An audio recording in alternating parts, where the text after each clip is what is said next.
بسم الله الرحمن الرحیم. ګرانو محصلینو السلام علیکم ورحمت الله وبرکاته. هیله د ټول به جوړ روغ او خوشاله وي. راځو نن ورځ وایل لوپ وایو. په وایل لوپ باندې موږ تاسو خبرې کوو چې فرض کړئ وایل لوپ څه ته ویل کېږي.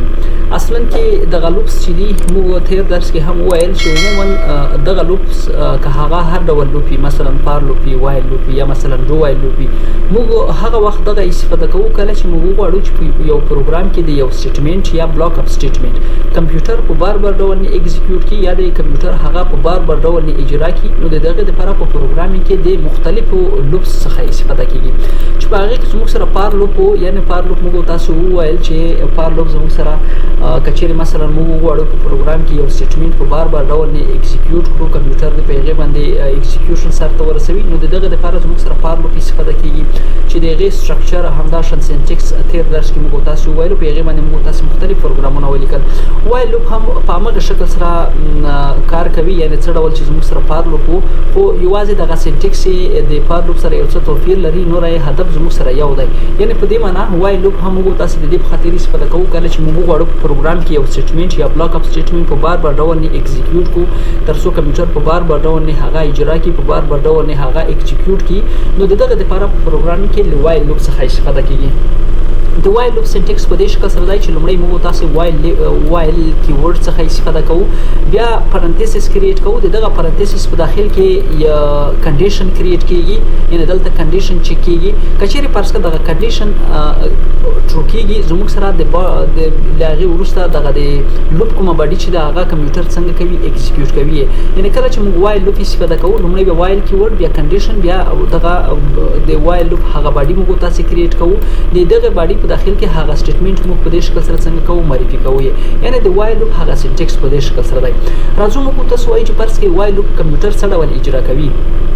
کله چې کنټرولر وایل لوپ ته ورسیږي لومړی کنډیشن چک کیږي کچېره کنډیشن زموږ سره ټرو کیږي بیا د وایل لوپ هغه باډي کې چې څومره سټیټمنټس دي هغه کمپیوټر ایگزیکیوټ کوي بیا راځي دلته کنډیشن بیا چک کیږي کچېره کنډیشن ټرو کیږي بیا د وایل لوپ باډي ایگزیکیوټ کیږي بیا دلته راځي کنډیشن کتل کیږي کچېره کنډیشن ټرو کیږي بیا دغه سټیټمنټ څنګه کیږي ایگزیکیوټ کیږي او کچېره پرس کې دغه کنډیشن فالس کیږي نو راسن کنټرولر دغه وایل لوپ څخه وځي د باندې وځي یعنی هغه سکیپ کوي د وایل لوپ وروسته چې کوم سټیټمنټس دي په پروګرام کې هغه کمپیوټر څنګه کوي ایگزیکیوټ کوي او یا پروګرام پای ته رسیږي.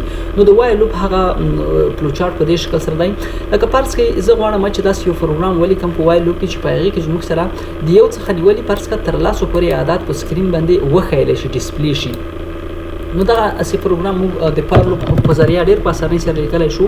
نو موږ د وایل لوپ څخه فرض کړئ څه ډول استفاده کوو. نو کله چې مثلا تاسو وایل لوپ کریټ کوئ د وایل لوپ د کریټ کولو لپاره موږ تاسو ویل چې فرض کړه زه راځم دلته یو وریبل کریټ کوم انټیجر ایکس په نوم باندې فرض کړه زه غواړم د یو نه نیولې تر لاسو پورې یا مثلا تر شلو پورې عادت په سکرین باندې ډسپلی کوم یو په یو باندې لومړی یو بیا دوه بیا درې په دې شکل سره تر شلو پورې عادت په سکرین باندې ډسپلی کوم. نو دا کار موږ تاسو د فار لوپ همداشان وایل لوپ په ذریعہ ډیر په اسانۍ سره کولای شو. نو زه راځم دا ځل د وایل لوپ څخه استفاده کوم. نو کله چې تاسو وایل لوپ کریټ کوئ لومړی د وایل کیورډ بیا دلته تاسو هغه ایکسپریشن لیکئ هغه کنډیشن دلته تاسو معرفي کوئ دغه پرانتیسس په داخل کې زه ورته وایم تر څو پورې چې د ایکس قیمت کوچنی او مساوي وي د څو سره د شلو سره تر هغې پورې زموږ سره دغه د وایل لوپ باډي څنګه شي اجرا شي یعنی هر واري چې زموږ سره دغه د وایل لوپ باډي اجرا کیږي ایکس ته زه یو قیمت څنګه کوم دلته اضافه کوم یعنی ایکس قیمت ویلیو موږ تاسو د یو عدد په اندازه انکریمنٹ کوي یعنی دلته موږ یو کنډیشن ولګولو چې فرض کړه ایکس زموږ سره څو دی فرض کړه یو په ایکس کې لومړی زموږ سره قیمت څو دی یو کوچنی دی د څونه د شلو نه.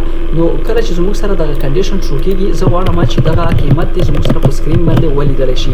نو له دې ځایه زه یوازې هغه د ایکس ویلیو څنګه کوم ډسپلی کوم او بیا له دې ځایه موږ لاین څنګه کوو بریک کوو. کله چې موږ راشو کله چې زموږ سره دغه میسج دلته ولیدل شي بیا د ایکس په قیمت کې د یو عدد په اندازه ویلیو څنګه کیږي اضافه کیږي یعنی دا د وایل لوپ هغه سټرکچر په دې شکل سره دی. یعنی فار لوپ کې دغه ټول کارونه زموږ سره په یو لاین کې کېدل یعنی موږ تاسو دلته فار لوپ په دې شکل سره لیکلو یعنی کچېرې فرض کړئ تاسو مخکې یو وریبل څنګه کړی وي انشالایز کړی مو یا مثلا ډیکلیئر کړی مو یعنی دلته د فار لوپ کې هغه انشالایزیشن برخه همداشان کنډیشن برخه همداشان د انکریمنٹ او ډیکریمنٹ برخه ټول په دغه یو لاین کې کېدل. خو په فار لوپ کې زموږ سره لومړی کنډیشن برخه سرته رسیږي، بیا دلته هغه سټیټمنټس لیکل کېږي، بیا زموږ سره یعنی لومړی انشلایزیشن برخه سرته رسیږي، بیا د کنډیشن برخه او بیا د انکریمنت یا ډیکریمنت برخه په دې شکل سره سرته رسیږي. نو په دې شکل سره موږ دغه پروګرام لیکلی شو. یعنی په دغه پروګرام کې لومړی کله چې کنټرول دغه پروګرام رن کېږي، لومړی زموږ سره x ته یوه ویلیو اساین کېږي 1. په x کې قیمت زموږ سره څو ده؟ یو کوچ بیا دلته راځي یو د شلو سره کتلی کېږي. په x کې زموږ سره یو ده، یو کوچنی دی د شلو څخه. البته دا کنډیشن چې کله شروع شي موږ تاسو ویل بیا د وای لوپ څخه باډي اجرا کېږي. د دغه باډۍ په داخل کې موږ یو سیاوټ لیکلی دی، دلته موږ د x ویلیو ښکاره کړې ده. بیا زموږ سره د x ویلیو چې یو ده هغه ډسپلی کېږي. له هغې وروسته کله چې دغه سټیټمنټ اکزیکیوټ شولو بیا د x په قیمت کې د یو عدد په اندازه زیاتوالی راځي، یعنی x پلس پلس کېږي. x کې زموږ سره یو دا ځل به څو شي 2. بیا دلته راځي دغه کنټرولر، دلته راځي دغه کنډیشن برخې ته. دلته په x کې 2 دي، 2 د شلو سره چې کېږي، 2 کوچني دي د شلو څخه. دغه کنډیشن بیا ټرو شو. کله چې ټرو شو زموږ سره د وای لوپ دغه باډي اجرا کېږي. دلته زموږ سره بیا د x قیمت ویلیو ښیلی کېږي. له هغې وروسته کله چې د x ویلیو 2 وښیلی شو په سکرین باندې، له هغې وروسته x کې بیا یو پلس پلس کېږي، یو انکریمنټ کېږي د یو عدد په اندازه. x کې به دا ځل څو شي 3. بیا دغه کنټرولر راځي دلته د x ویلیو دا ځل څو ده 3 ده، 3 کوچني دي د شلو نه. بیا کنډیشن زموږ سره شوږي تر څو پورې کله چې زموږ سره د x ویلیو څو شي دلته 21 شي. کله چې د x ویلیو زموږ سره 21 شوه بیا دلته راځي دغه کنټرولر دغه د 21 دلته د شلو سره مقایسه کوي. نو دلته 21 د شلو څخه څه دي؟ لوی دي، کوچني نه دي، مساوي هم نه دي. نو دغه کنډیشن زموږ سره پاس کېږي. کله چې دغه کنډیشن پاس شولو راسن کنټرولر راځي د دغه وایل لوپ د دغه باډي وروسته چې کوم سټیټمنټ وي هغه دلته څنګه کوي؟